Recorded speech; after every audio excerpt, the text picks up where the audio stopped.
Now, today we are going to start, that is periodic and non-periodic change. Now you see, what is a periodic change? Changes that repeat themselves after a regular interval of time and are bound to happen are known as periodic change. For example, rotation of Earth. Periodic change. Example is rotation of Earth.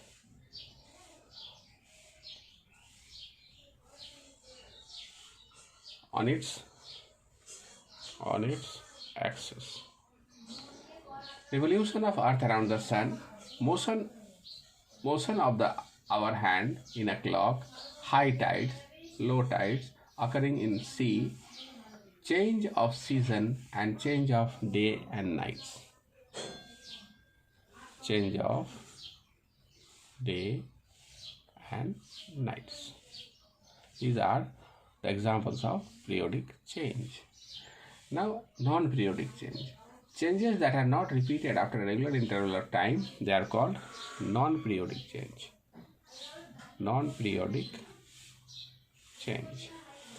What is non-periodic change?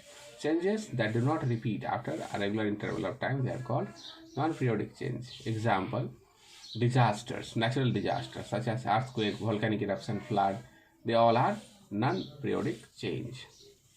Now, physical change. Physical change. What is a physical change?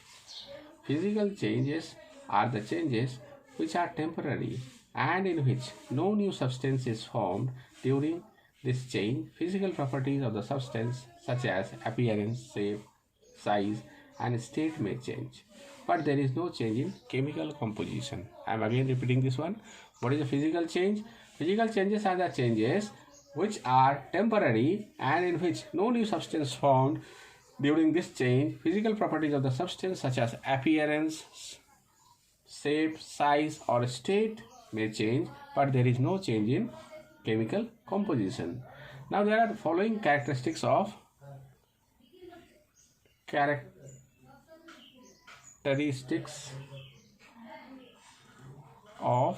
physical change. What are the characteristics of physical change? Now the characteristics of physical change are, first one is no new substance formed. For example, ice is melted, changes into water. Ice to water. Then on ice to water, it changes into water. On freezing, gets changed into ice again. This is what? This is a reversible change also. Ice can get converted to water, water can be converted to ice. Ice on melting gets converted to water, water on freezing gets converted to ice. The chemical composition of original substance does not change. For example, when water freezes into ice, chemical composition of water remains unchanged. The change is temporary and usually reversible in nature. These changes are temporary and usually reversible in nature. The mass of the substance remains same during the change. For example, 10 gram of ice melts, give 10 gram of water. On freezing 10 gram of water, we get 10 gram of ice. There is no gain or loss of energy during physical change. For example, ice changes into water by absorbing certain amount of heat, or by losing the same amount of heat, it converts back into ice. There is no gain or loss of energy in physical change. Now, some more examples of physical changes are melting of wax, formation of water vapor from water, heating of an electric iron, formation of sugar and salt solution, cutting fruits or vegetable, tearing of paper, breaking of glass, sublimation of camphor. All these are the examples of physical change. Now, chemical change. Chemical change. Chemical changes are the permanent changes in which one or more new substances are formed with a different composition and properties as compared to the original substance. What are the characteristics of chemical change? One or more new substances are formed. For example, oxygen gas and hydrogen gas combines water is formed.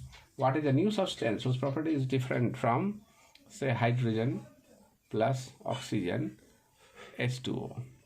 This is a new substance whose property is entirely different from hydrogen and oxygen.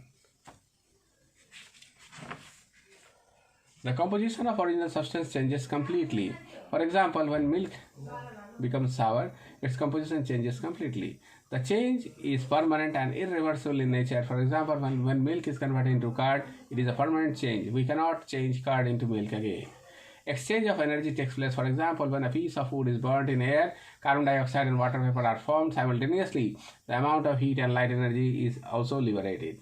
Now some more examples of chemical change: cooking of food, spoilage of food, burning of fuel, rotting of egg, curdling of milk, digestion of food, ripening of fruits, burning of magnesium ribbon. All these are the examples of chemical change. Some changes that can be both physical and chemical at the same time. Burning of candle is one example where both physical and chemical changes occurs. When a candle burns, some of its wax melts, solidifies again on cooling. This is a physical change. At the same time, some of the wax burn with a flame and two new substances, carbon dioxide and water vapor, are formed. This is a chemical change. That means burning of a candle is an example of both physical and chemical change. Now, the difference between physical change and chemical change. Physical change, in physical change, no new substances are formed. In chemical change, new substances are formed. In physical change, there is no change in chemical composition of the substance undergoing physical change. The chemical composition of the substance undergoing chemical changes change. It is a temporary change, it is a permanent change. This change is generally reversible but sometimes irreversible. This change is always irreversible. In some physical changes, heat energy may or may not be absorbed or released. In most of the chemical changes, large amount of heat energy is either absorbed or released. This is the difference between physical change and chemical change. Up to this much.